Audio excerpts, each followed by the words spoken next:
بتصحى من النوم الصبح حاسس انك شايل الدنيا فوق دماغك؟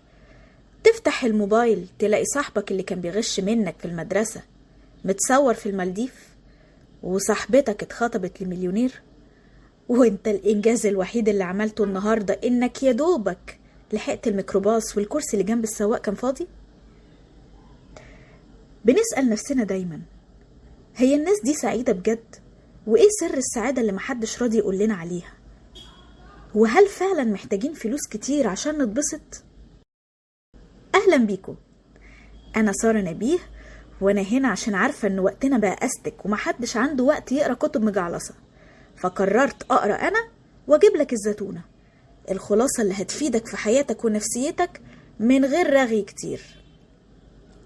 كتابنا النهاردة كنز اسمه How to be happy every day، ازاي تكون سعيد كل يوم. الكتاب ده مش جاي يقولك اضحك الدنيا تضحك لك وكلام الانشا ده، لا، ده جاي بخطوات علمية لو عملناها كمية مخنا هتتغير غصب عننا. دلوقتي جهز مشروبك المتين وركز معايا، عشان 10 دقايق الجايين دول هيوفروا عليك سنين من النكد. خلينا دلوقتي نبدأ بأكبر صدمة في الكتاب، وهي معادلة السعادة. الكتاب بيقول العلماء اكتشفوا ان سعادتك بتتقسم ل3 حتت، ركزوا بقى عشان التقسيمة دي هتزعل ناس كتير. 50% جينات، يعني لو عيلتك بتميل للنكد فأنت يا باشا ورثت النصيب الأكبر منهم، معلش ده مش ذنبك، جينات الحج والحج. المفاجأة بقى إن 10% بس هي الظروف، يعني فلوسك وعربيتك وساكن فين وشغال إيه، كل ده بيمثل 10% بس من سعادتك. عشان كده بتلاقي ناس معاها ملايين مكتئبة وناس بسيطة جدا سعيدة وراضية.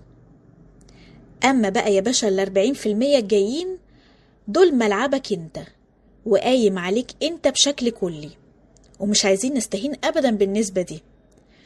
طب قايمة على ايه؟ قايمة على عقليتك، عاداتك، وردود أفعالك في المواقف المختلفة. الكتاب ده بيركز على المنطقة دي، ازاي نضحك على مخنا ونخلق السعادة دي صناعة يدوية، حتى لو 10% بتوع الظروف مش عاجبيننا. الكتاب بيقول أول مفتاح في 40% دول هو الامتنان، الجراتيتيود. أنا عارفة إن الكلمة دي اتهرست في كورسات التنمية البشرية، بس اسمع مني الزتونة العلمية دي. مخنا يا جماعة مصمم عشان البقاء دايما يركز على اللي ناقص واللي بيخوف. الامتنان هو تمرين بيجبر المخ إنه يحاول يشوف نص الكوباية المليان أو النص الموجود. طب هنعمل ده ازاي؟ التمرين بتاعنا بسيط جدا، كل يوم اكتب او اكتبي 3 حاجات بسيطة جدا حصلت حلوة في اليوم. مش لازم يعني تكوني خدتي جايزة نوبل ولا حاجة، ممكن تبقى حاجات بسيطة جدا. ياه، القهوة بتاعتي طلعت مظبوطة ووشها حلو النهاردة، ده انجاز. النت كان سريع وانا بتفرج على المسلسل اللي بحبه، شيء مختلف. لو عملنا كده لمدة 21 يوم مخك لوحده هيعمل حاجة اسمها ريوايرنج، وهيبدأ اوتوماتيك يتعود انه دايما يدور على الحلو اللي في يومك بدل ما تقعد تتصيد الحاجات اللي تنكد عليك. النقطة اللي بعد كده،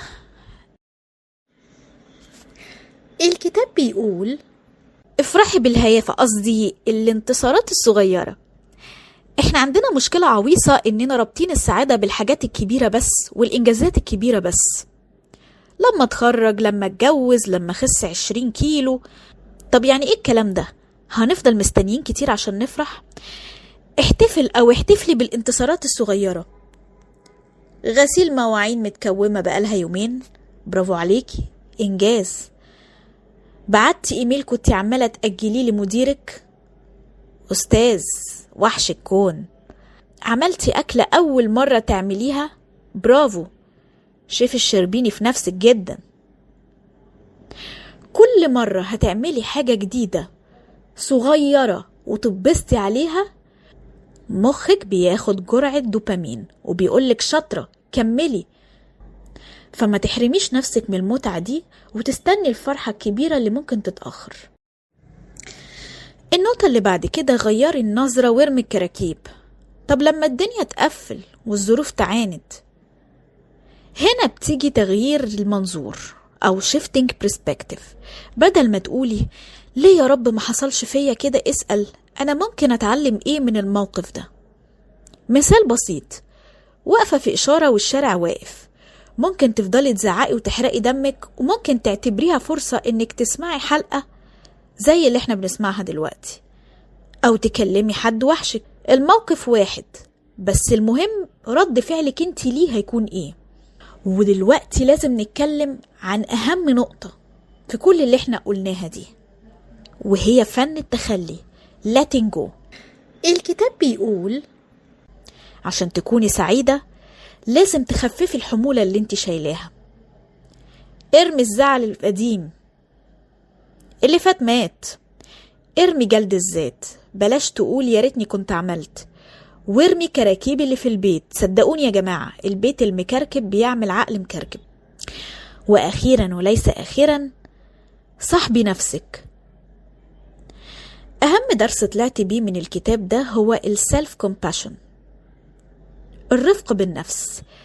احنا بنتعامل مع نفسنا بقسوة كبيرة جدا، يمكن مش بنتعامل مع أعدائنا بالطريقة دي. لو صاحبتك غلطت في الشغل هتقولي لها معلش يا بنتي بتحصل، انت شاطرة، وهتعديها. لكن لو انت اللي عملتي ده هتقعدي تجلدي في ذاتك، انا غبية، انا فاشلة، انا عمري ما هتعلم. عشان تكوني سعيدة صاحبي نفسك، طبطبي عليها لما تقع. مفيش حد هيحبك اكتر من نفسك. سامحيها لما تعك، الكمال لله وحده، واحنا بشر والبشر بيغلطوا عادي جدا. كلمي نفسك زي ما بتكلمي اعز حد ليكي.